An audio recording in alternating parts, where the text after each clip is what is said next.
Bonjour.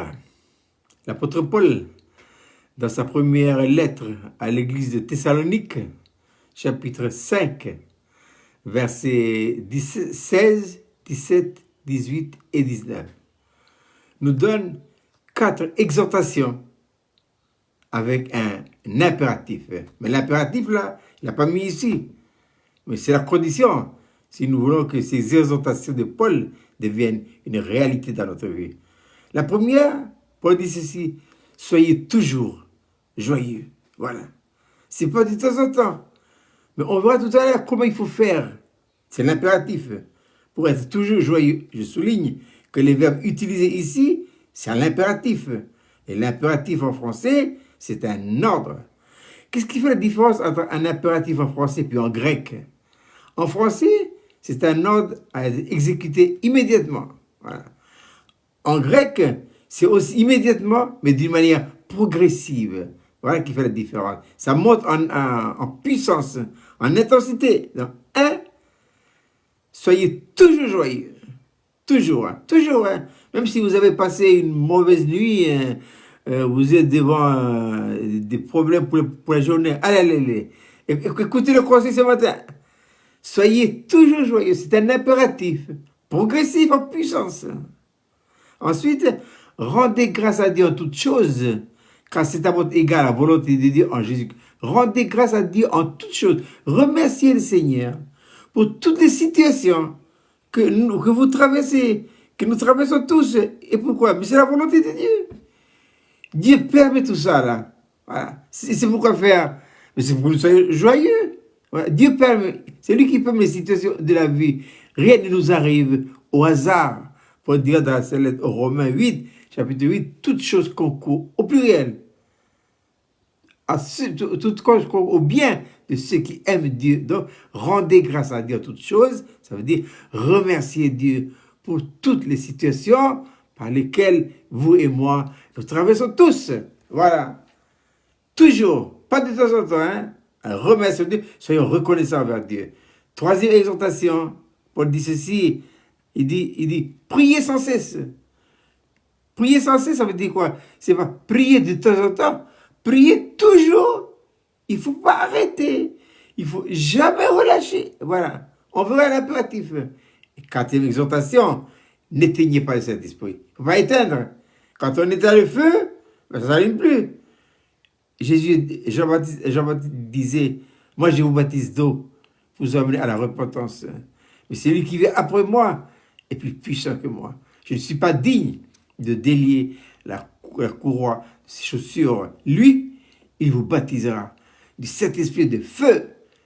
N'éteignez pas l'Esprit. Maintenant, quel est l'impératif pour que ces 4 exhortations deviennent constamment une réalité expérimentale dans notre vie? C'est quoi? Il faut avoir son ciel ouvert. Pas ciel fermé, Quand le ciel est fermé, ça veut dire quoi? Ça veut dire que le plafond est là.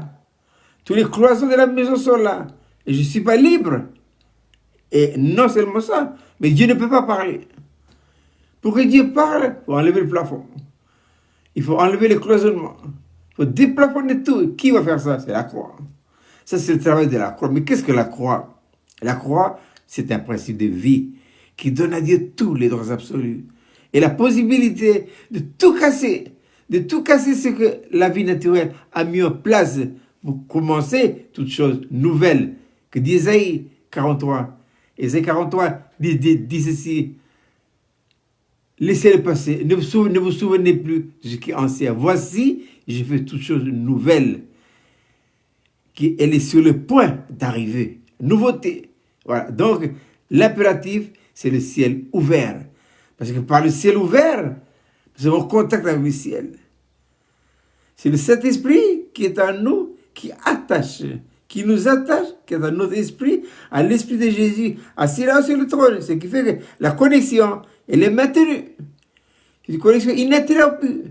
Et comme cette connexion est ininterrompue, je suis toujours joyeux. À cause de quoi? À cause de la croix, dans son principe. À cause de la vie. Quelle vie? La vie nouvelle. La vie nouvelle que nous avons reçue le jour de notre nouvelle naissance. Et par la présence de cette vie, Et la connexion, je suis toujours joyeux. Quelles que soient les situations où je traverse, oui, Dieu permet. Hein, pour dire, j'ai appris à être content de l'état où je me trouve. Soyez toujours heureux. Laissez nos erreurs, ne nous inquiétons pas. Laissez Dieu rectifier. Qui ne fait pas des erreurs? Reconnaissons nos erreurs, mais je continue. Laissez Dieu rectifier en nous ce qui est tordu. Donc, si nous voulons être toujours joyeux, eh bien, gardons la connexion. N'éteignez pas cet esprit. Ensuite, priez sans cesse. Priez toujours. Arrêtez de prier. C'est notre esprit qui est en prière. Et pour prier, il faut maintenir la connexion, il faut avoir son ciel ouvert. Rendez grâce à Dieu, remerciez le Seigneur. Les gens ouverts disent, on l'estime tout, Seigneur. Je passe une situation difficile, c'est voulu de toi, mais je suis content.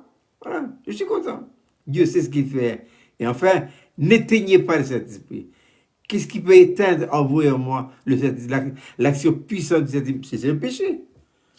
C'est quelque chose d'ignoble. Hein? La seule chose qui coupe la connexion, c'est le péché. Voilà. Attention, hein? Voilà, donc je répète pour nous ce matin, pour bien débuter la journée. Les 4 exhortations. 1. Soyez toujours joyeux. 2. Priez sans cesse. 3. Rendez grâce à Dieu en toutes choses. Et 4. N'éteignez pas le Saint-Esprit.